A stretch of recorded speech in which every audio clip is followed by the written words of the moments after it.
माखासे थासारिफोरा जोंनि दिनै जोंनि बिमा बिफा बैसोनि जोंनि आबै आबौ बैसोनि बिथांमोननि सानस्रियाव दिनै गोथां महरै थांनानै दङ बेखौ जों गैया खालामनांगोन आरो बिगियाननि माने बे सिन्ताजों बैज्ञानिक सान्थौ सानस्रिजों बर' माहारिखौ जों गोदानै दानांगोन आरो जायनि थाखाय बड'फा उपेन्द्रनाथ ब्रह्मआ डेम'क्रेटिक ससियेलिज्मनि बाथ्रा बुंदोंमोन साइन्टिफिक ससियेलिज्मनि बाथ्रा बुंदोंमोन आरो बर' माहारिखौ जोङो गोदानहै मोनसे परिवर्तननि गेजेरजों दाफुंनायनि बाथ्राखौ बुंदोंमोन मानगोनां थान्दै लोगो नोंथांमोन दुलाराय बर' फरायसा आफादा गोलाव सम सोमावसारनायनि उनाव 1987 मायथाइनि 2 मार्चनि जे बड'फानि सोमावसारनाय बिनि उनाव 1993 मायथाइयाव मोनसे जोङो अट'नमास काउन्सिल मोननो हादों आरो बिनि उनाव फिन सोमावसारफिननानै जोङो 2003 मायथाइयाव 6थि फारिलाइनि मोनसे एरेन्जमेन्ट मोननो हादों आरो बे मोननै एरेन्जमेन्टनि गेजेरजों बर' माहारिया दिनै माखासेया राजखान्थि अधिकार मोननाय आरो माखासेया राजखान्थियारि अधिकार मोननाय बे मोननै माने फारागथिखौ जों नुनो मोन्दोंमोन नाथाय बयनिबो नाजानाय बर' हारिनि सोमावसारनाय बर' हारिनि साफ्रोमबो हारि अनफावरि रायजो राजानि रिभलिउसननि गेजेरजों दुलाराय बर' फरायसा आफादनि गणतान्त्रिक आन्दलननि गेजेरजों आरो एनडिएफबिनि हाथियार सोमावसारनायनि गेजेरजों दिनै जोङो 2020 मायथाइनि 27 जानुवारियाव जोङो बिटिआर जि गोजोन गोरोबथा बे गोरोबथाखौ जों मोननो हाबाय साफ्रोमबो एसे गोब्राबै हखावगोन स्ल'गान होनायाव मानोना बेयो जोंना रेकर्ड जानानै थागोन दा बेनिखायनो साफ्रोमखौबो स्ल'गानाव बाहागो लानो थाखाय खावलायबाय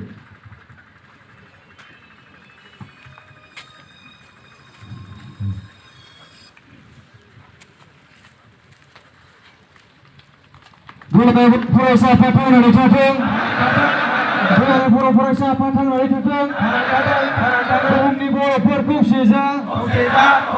बुहुमनि बर'फोर खौसे जा बर'सा देरहासार डिफेन्ड बर' लं लिभ डिफेन्ड बर' लं लिभ फंडित बसुमतारी लं लिभ फंडित बसुमतारी लं लिभ दुलाराय बर' फरायसा आफाद थांनानै थाथों दुलाराय बर' फरायसा आफाद थांनानै थाथों बर'सा देरहासार थान्दै जखुन्थायनि नैथि सान फुंबिलिनि आर'ज आरो फिरफिला बिरहोनाय मुंख्लं बिथांमोननि सिम बिबार बावनाय आरो जोंनि बर'नि गेदेमा अलंबार बिथांमोननिसिम बिबार बावनाय बे हाबाफारिया जोब्बाय दुलाराय बर' माहारिया सोदोमस्रिखौ होसोनानै सभ्यतानि खौ हमथानानै जोङो रायजो जाबोदों बे बुरलुंबुथुरनि सोदोमस्रियानो जा बियो डिमापुरनि राजा महाराजानि जारिमिनानो जा बा बान राजानि जारिमिनानो जा गोदो गोदायनिफ्रायनो आरो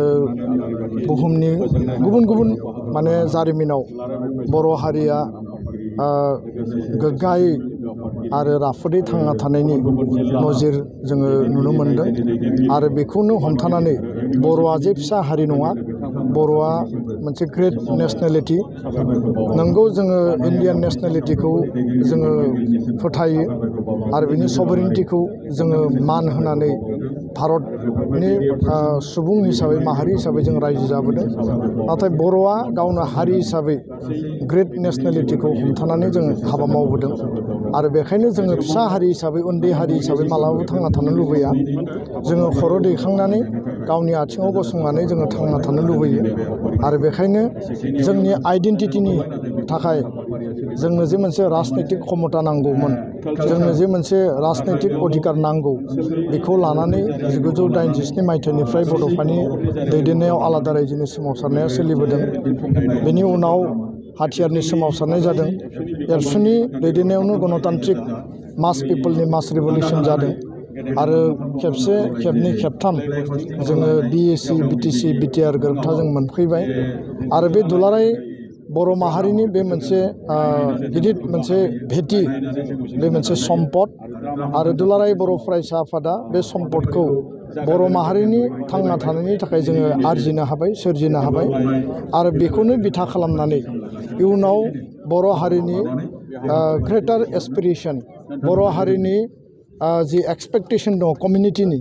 बे मिजिंखौ जोङो आबुङै फुरायै जोङो सुफुंनांगोन आरो बेखायनो दिनैनि बे फिरफिला बिरनाय हाबाफारियाव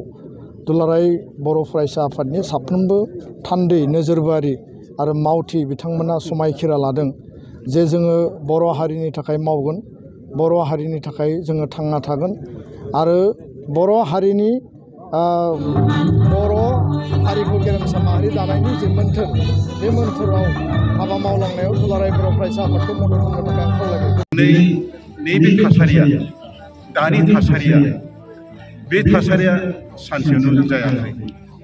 रोम was not in a day. जेरै जिखुनु बेसादानो जिखुनु मावफारिखौनो एसेयावनो खेनसे समावनो बे गोलाव सम नांगौ आरो बे गोलाव समावनो जोंनि गेदेमाफ्रा जोंनि दैदेनगिरि बिथांमोना पायनियारिं डेभेलप पार्सनेलिटिस बिथांमोना जेबायदि मावबोयो बे मावबोनायखौ जों गोसोखांनांगोन आरो गोसोखांनानै मानल' होनाय नङा जों बेखौ लानो हानांगोन जों बेफोर आदर्शखौ लानो हानांगोन बेबायदि लानो हाब्लासो जों जोंनि हारिखौ दानायाव हेफाजाब मोनगोन आरो खौसेथि थानो हागोन। আপোনাৰ সন্তান জিএনএম বা এএনএম নাৰ্ছিং পাঠ্যক্ৰমৰ বাবে আগ্ৰহী নেকি? দৰিদ্ৰ সীমাৰেখা তলৰ মেধাৱী ছাত্ৰীসকলৰ বাবে সুখবৰ আনিছে কোকৰাঝাৰ ছেম কলেজ অফ নাৰ্ছিঙে। 2 আৰু 3 বছৰীয়া নাৰ্ছিং পাঠ্যক্ৰমৰ বাবে আগবঢ়াইছে 50% ৰেহাই। এই সুবিধা লাভ কৰিবলৈ শীঘ্ৰে যোগাযোগ কৰক 9854550697 আৰু 9854300175 নম্বৰত। যোগাযোগৰ অন্তিম তাৰিখ 5 মাৰ্চ 2022।